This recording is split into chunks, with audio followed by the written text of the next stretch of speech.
Wouldn't you love to see one of these NFL owners, when somebody disrespects our flag, to say, get that son of a bitch off the field right now, out, he's fired. He's fired! This referendum is not a decision for companies or unions or sporting codes or any other group. While keenly interested in the NRL's opinion on hip drop tackles and the 6 again rule, I don't think I'll be referring to them for constitutional advice in making my decisions on this matter. And who is in the building? But former President Donald Trump, escorted by UFC President and CEO Dana White.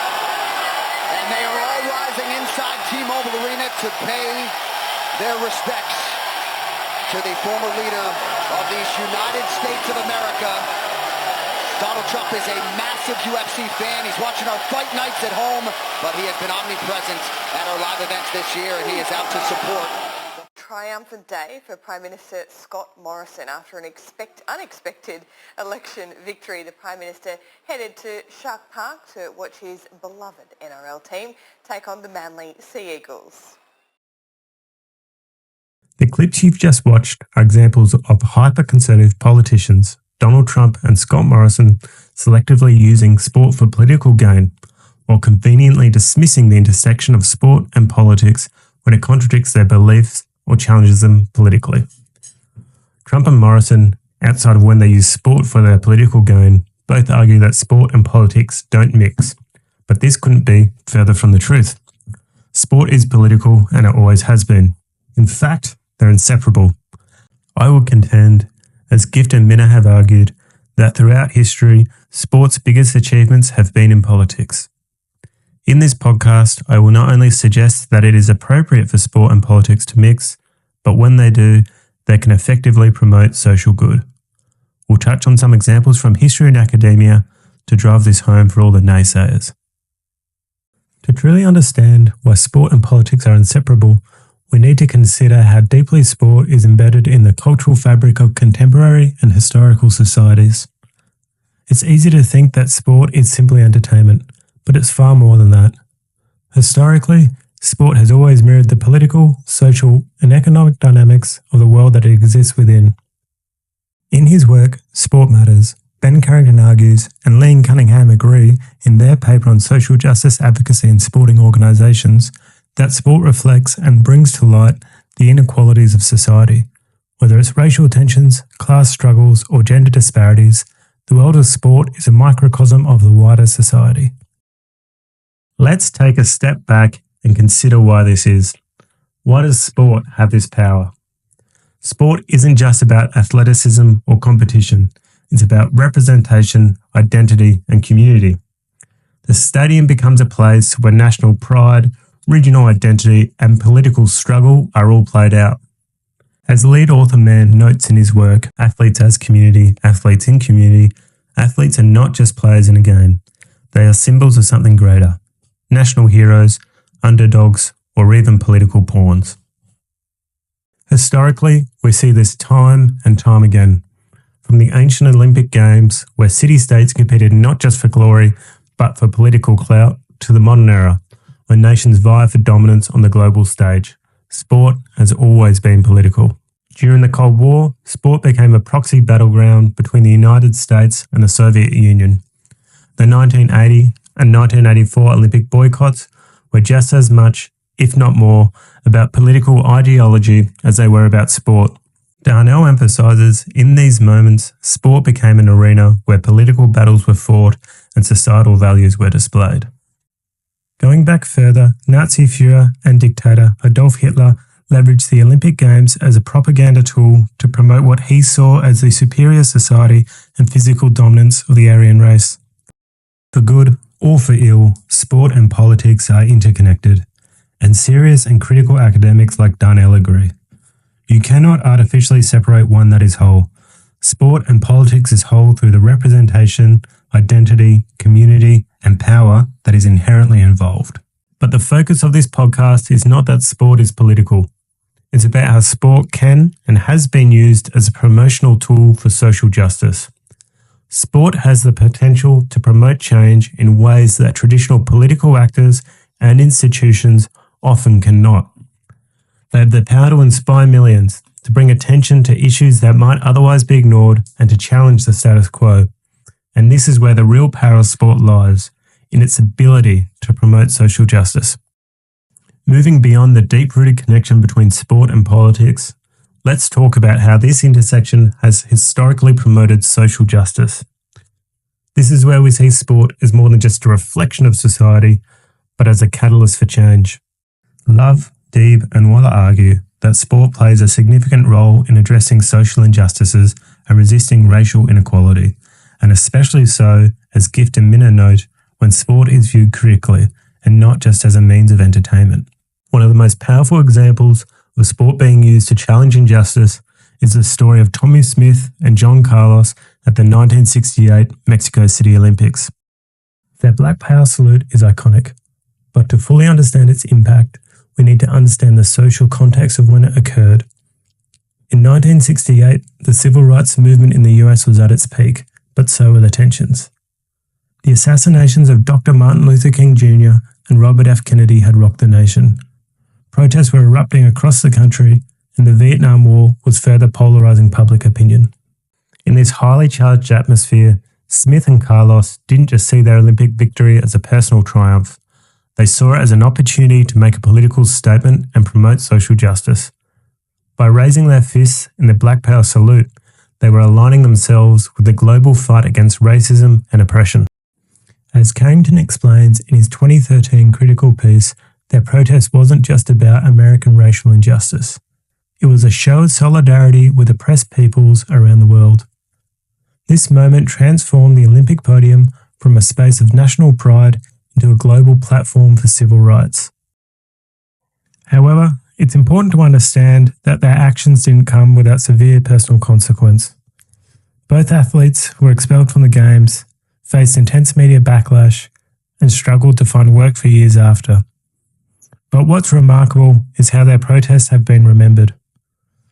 Over time, historians have recognised this moment as a critical turning point in the relationship between sport and politics. What was once seen as a radical and divisive act is now celebrated as courageous and a stand for justice. This example also underscores a key point in the historiography of sport and politics. The legacy of protests often outlives the immediate backlash. Academics like Kwame Agimang document how protests in sport, though initially met with resistance, often serve as catalysts for broader societal conversation and eventually lead to change. The Black Power salute is now a symbol of resistance and empowerment. It's taught in schools, commemorated in public art, and studied by scholars as a pivotal moment in sport and history and the global civil rights movement. Another clear example of sport being used as a tool to promote social justice is the anti-apartheid boycott of South African sport. The boycott, which involved barring South African teams and athletes from major international competitions, was a concerted effort by the global community to pressure the South African government to dismantle its system of racial segregation. By denying South African athletes the chance to compete internationally, the boycott isolated the apartheid regime and sent a powerful message that South Africa's apartheid system should come to an end. Those paying attention have shown that this was more than just symbolic. The boycott had significant political consequences. Lakey, in his article, discusses how the boycott helped weaken the apartheid regime by cutting off a key source of national pride. The global isolation that South Africa faced in the realm of sport played a crucial role in the eventual dismantling of apartheid. This is a prime example of sport and politics intersecting to become a tool to promote and drive social change. Moving to the modern era, we see the relationship between sport and social justice is alive and well. Colin Kaepernick's protest against police brutality and systematic racism is a continuation of the legacy left by athletes like Smith and Carlos. Then NFL player Kaepernick decided to kneel during a pre-game national anthem in 2016, sparking a nationwide conversation about race and justice in America. His protest wasn't just about sport. It was about using his platform to highlight the ongoing injustices faced by Black Americans. What's interesting here is how Kaepernick's protest fits into the larger historiography of athlete activism. Lucia Trimber, in Taking a Knee, Making a Stand, discusses how Kaepernick's protest created a new counter-public. Trimber describes this counter-public as a space where those excluded from dominant conversations can gather to challenge societal norms and express dissent. In the context of our discussion, this means sport using its platforms to confront issues like racism, inequality, and injustice, creating opportunities for broader societal discussions that wouldn't happen otherwise. This aligns with the broader trend that historians have noted. Athletes, especially those from marginalised groups, have long used sport as a place to challenge dominant narratives. Kaepernick's protests weren't just about him, it was about creating a space where the voices of the oppressed could be heard. Kaepernick's protest also highlights the global reach of athlete activism. His decision to kneel inspired athletes across the world to take similar stands against injustice. In the English Premier League, players began taking a knee before matches, and the Black Lives Matter movement gained momentum on a global scale. This shows how sport, as a platform, can transcend national boundaries and inspire movements for change across the world and have significant geopolitical effect.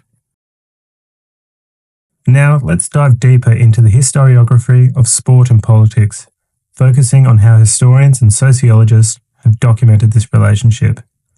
Historians like Jules Boykoff and Ben Carrington have written extensively about the political dimensions of sport. Carrington, in his critical sociological work, frames sport as not just a reflection of societal structures, but as a potential disruptor of those structures. He examines how sport has historically been a space for resistance, particularly among marginalised communities. Carrington's analysis is rooted in the work of C.L.R. James, whose study of cricket in the Caribbean highlights how sport served as a battleground for anti-colonial resistance.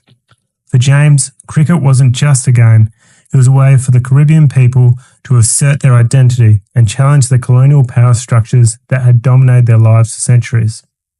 This analysis is critical for understanding how sport has historically been used as a form of resistance.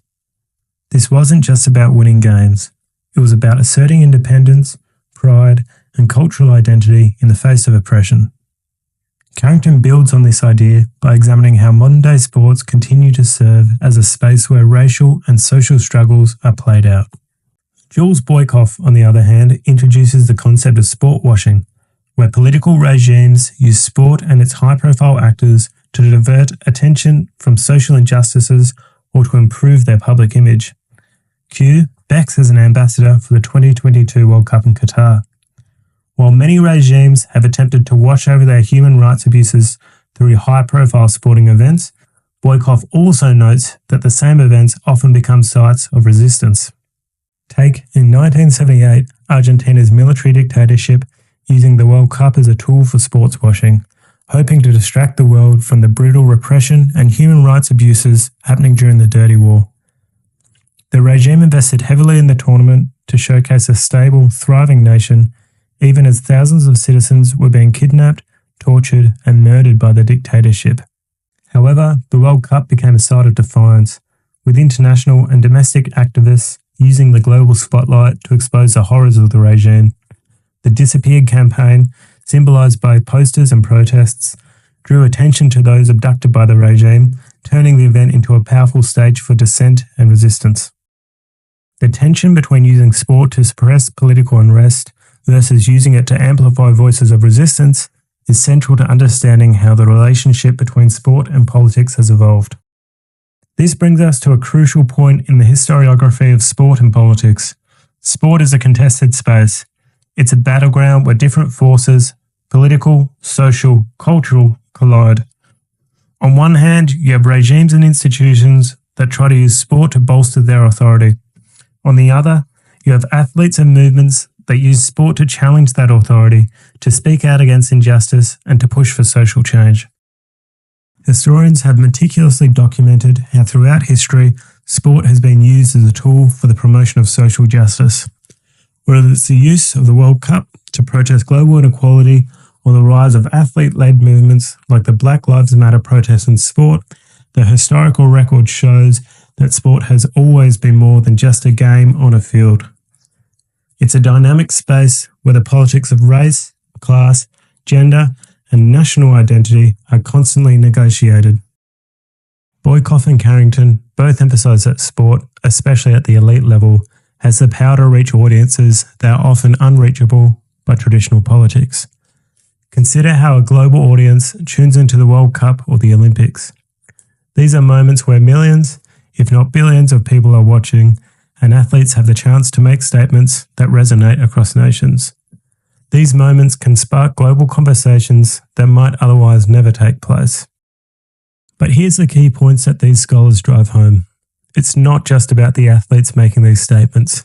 It's about the audience's reaction and the ripple effects that follow. When Kaepernick knelt, it wasn't just a quiet protest. It was a political act that forced people to reckon with uncomfortable truths about race and inequality.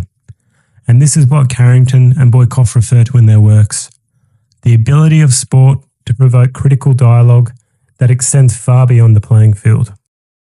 To me, and now I hope to you, it's clear that the idea that the mutual exclusivity of sports and politics is false and deeply rooted in an attempt to maintain the status quo.